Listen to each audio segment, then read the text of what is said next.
Pwy ydw i? O lle ddes i? Pam ydw i yma? Pam ydw i am gwybod? Pam rydym yn ddioddef? Lle gallai ddarganfod gobaith? A ydy Duw yn bodoli? A fedrwn wybod yn sicr? Fyddai'n bosib i'w cyfarfod. Mae Duw yn agosach na beth rydych yn meddwl.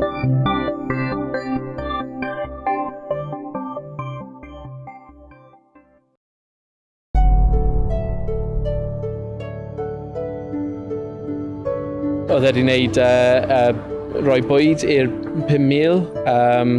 Oedd wedi cerdded ar dŵr. Roedd e wedi wneud sawl gwrth arbennig. Oedd e wedi helpu'r dall i gallu gweld, rhai pobl methu cerdded yn gallu cerdded eto. Oedd wedi troi'r dŵr mewn i gwin. Wel, aeth e'n iachau'r sal, a fe'n cerdded ar ddŵr, a pethau fel yna. Fi'n credu gair sydd wedi aros 'da fi. Wel, mae fe'n dod o pan oedd Iesu ar y cross.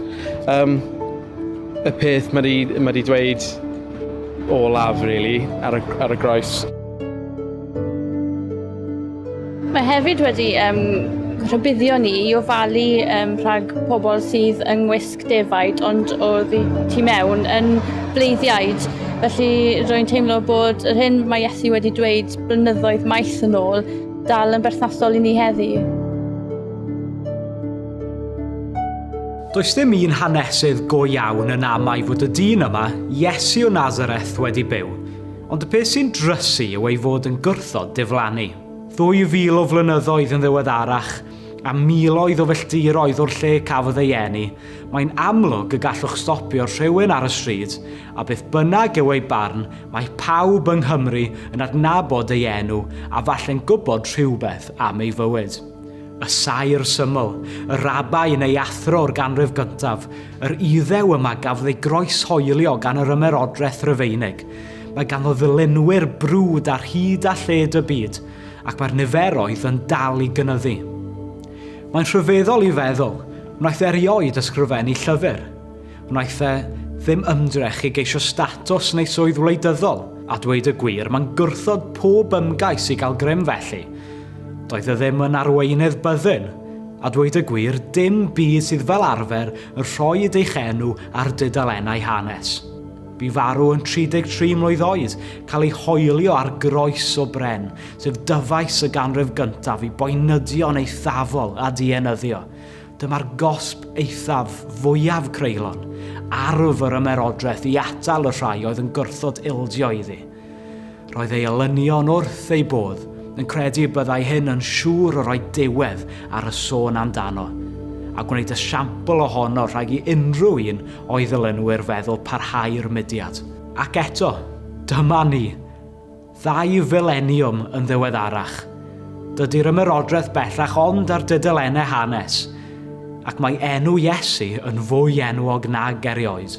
Mae hyd yn oed hanes yn cael ei rannu i gyfnod cyn Crist ac oed Crist, fel pe bai amser angen ei ail ddiffinio, y byd wedi cyrraedd cyfnod newydd, y cwbl wedi ei newid gan y dyn yma.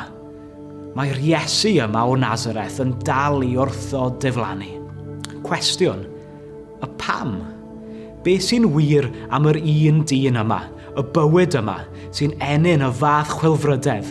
Beth amdano sy'n mynnu'r fath sylw ac yn esgor ar y fath ffyddlondeb?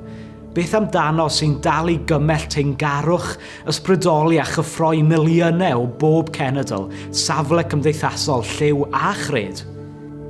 Rhywben, rhaid gofyn y cwestiwn mae cymaint o bobl o'ch blaen wedi ei ofyn. Pwy yw'r Iesu yma? Roedd C.S. Lewis, awdur poblogaidd y gyfres Chronicles of Narnia a nifer o lyfrau eraill, yn ddilynwr brwd o Iesu, ac ysgrifennodd nifer o lyfrau am ei ddiddordeb ynddo. Mewn llyfr o'r enw Mae'r Christianity, ysgrifennodd hyn. Ni fyddai dyn oedd yn ddyn yn unig ac yn dweud y math o bethau ddywedodd Iesu yn athro moesol mawr. Fe fyddai naill ai yn wallgofddyn, ac ar yr un lefel ar dyn sy'n dweud ei fod yn wy wedi'i botio, neu fel arall, ef fyddai'r diafol o uffern. Mae'n rhaid i chi wneud eich dewis, naill ai mab Duw oedd ac yw y dyn hwn, neu fel arall, yn ddyn gwallgof neu waith. Gallwch gau ei geg fel ffwl, gallwch boeri arno a'i ladd fel un o'r demoniaid, neu gallwch ddisgyn wrth ei draed a'i alw'n arglwydd a Duw. Ond peidiwch a dod gydag unrhyw nonsens nawddoglyd amdano fel athro dynol mawr. Ni adawodd hynny'n opsiwn i ni. Nid dyna oedd ei fwriad. Wrth wynebu'r dystiolaeth, rhaid casglu ei fod yn gwbl wallgof, yn gwbl ddrwg, yn dda iawn neu yn dduw. Oedd Iesu'n dda? Ai dim ond dyn da iawn oedd hwn? Ai athro moesol oedd Iesu? Rydyn ni eisoes wedi sôn fod dylanwad ei ddysgeidiaeth yn parhau yn ein diwylliant. Ond ai dim ond arweinydd ysbrydol arall oedd e? Un oedd yn gallu cydio'n ychymyg y neidiau a gwneud i ni ddymuno bod yn well pobl? Cwestiwn pwysig. A chasgled arall sy'n weddol rwydd dod iddo. Ond nid dim ond delio a sut dwi'n byw neu sut dwi'n caru mae geiriau Iesu. Mae ei eiriau yn dangos ffordd newydd a radical o adnabod Duw. Roedd yn dweud pethau fel, fi yw'r ffordd a'r gwirionedd a'r bywyd. Does neb yn dod at y tad, ond trwy o fi. Cyn marw dywedodd, yr wyf yn mynd i baratoi lle i chwi, mwyn i chwi fod lle rwy fi. Mae Iesu'n gwahodd pobl i ymddiried popeth iddo. Nid dim ond ei bywyd, ond ei marwolaeth hefyd. Mae'n dweud wrthynt os rhowch eich holl obaith yno fi, yna pan fyddwch yn cyrraedd y diwedd, pan fydd bywyd yn dod i ben, bydda i yn eich croesawu i fywyd tragwyddol, a lle yn hif yn had. Ac fe ddywedodd fwy fyth. Roedd yn honni mai fe oedd yr unig ffordd i'r lle hwnnw. Os nad yw hynny'n wir, os nad oedd ganddo'r gallu, y grym a'r awdurdod i honni hynny, dydy e'n cynnig dim ond gobaith gwag. All Iesu ddim bod yn ddyn da yn unig, yn arweinydd ysbrydol yn unig. Byddai honi'r fath bethau heb allai gwireddu yn arwydd ei fod yn ddyn drwg ofnadw, yn dwyllwr sy'n dwyn gobaith, nid rhoi gobaith. Felly, pwy oedd a pwy yw Iesu? Oedd e mor ddrwg â hynny? Mae'n bwysig gofyn y cwestiwn, oherwydd wedyn byddai'n rhaid gofyn y cwestiwn pam? Os oedd yn fwriadol yn cam arwain pobl, beth oedd e'n ei ennill? Os oedd yn dwyllwr, pa fantas oedd iddo? Gwelwn e'n gwrthod â pel arian, grym, rhyw ac enwogrwydd, aeth allan o'i ffordd i osgoi'r cwbl, ac yna'n rhoi ei fywyd i farw ar groes. A pam mynd i'r fath drafferth, cael dim mantais, gyna cael eich merthyru gan wybod mae celwydd oedd y cwbl. Felly, oedd e'n wallgof? Oedd Iesu'n credu'r celwydd? Oedd e'n dioddef o'r hunan dwyll sy'n perswadio'r rhywun ei bod yn fwy na dynol? Ei bod yn dod o fyd arall a bod ganddynt alluoedd goruwch naturiol? Mae'n gwestiwn pwysig, a gallwch ddod i ganlyniad cyffyrddus. Mae hyd yn oed y rhai sydd ddim yn ei ddilyn, yn ystyried geiriau fel rhai o'r geiriau mwyaf doeth, mwyaf prydferth, lefarwyd erioed. Gwnewch eraill fel y dymunwch eraill wneud i chwi, tro'r foch arall, gadewch i'r un sydd heb eich o daflu'r garreg gyntaf. Dydy'r rhain ddim yn swnio fel geiriau gwallgofddyn, ond geiriau rhywun sydd â bersbectif unigryw ar fywyd. A beth am y gwirthiau? Mae'n un peth i honni gallu goruwch naturiol, gall unrhyw un wneud hynny, ond mae'n beth cwbl wahanol os medrwch wneud i'r dallweld, i'r byddar glywed, i'r cloff gerdded, rhyddhau eneidiau sy'n gaeth, rhwymo colonnau sydd wedi eu torri. Ac mae Iesu'n gwneud y pethau yma dro ar ôl tro. Roedd yr hanesion am Iesu yn lledaenu fel tân gwyllt, a cafodd bywgraffiadau amdano ei ysgrifennu gan bobl oedd yn ei nabod a rhai eraill oedd ddim. Mae rhai'n ar led o fewn 10 mlynedd ar hugain i'w farwolaeth, a hynny yn yr ardaloedd lle roedd cyfeiriadau ato'n dysgu a gwneud gwirthiau ynddynt. Os nad oedd y ffeithiau'n gywir, os oedd y bobl a sonir amdanynt yn yr hanesion yn bobl ffug, os nad oedd y pethau hynny wedi digwydd go iawn, na fydde'r llawysgrifau cynnar yma ddim yn werth y tudalennau cawsont ei ysgrifennu arnyn nhw. Ond maen nhw wedi goroesi, ac mae'r stori'n dal yn fyw. Roedd Iesu'n gwneud yr hyn ddywedodd y medrau ei wneud, nid geiriau gwallgofddyn, ond gweithredoedd cariadus rhywun oedd yn medru gwella cyrff pobl a'i bywydau, a gwneud hynny gyda grym oedd yn ddwyfol. Felly, os mae nid dim ond dyn da oedd e, ac mae digon o dystiolaeth i ddangos ei fod e ddim yn ddrwg nac yn wallgof, beth oedd e felly? Pwy oedd Iesu, a pwy yw Iesu? Felly yr unig gwestiwn sy'n aros yw, beth felly? Efallai fod rhai yn meddwl, ydy'n bosib gwybod pwy ydy'r Iesu o Nazareth yma, beth bynnag, gan fod 2000 o flynyddoedd wedi mynd heibio. Ond beth os, mwyn dod i benderfyniad fod angen gweld darn olaf y jigsaw, sef beth mae e'n ei feddwl ohono ti.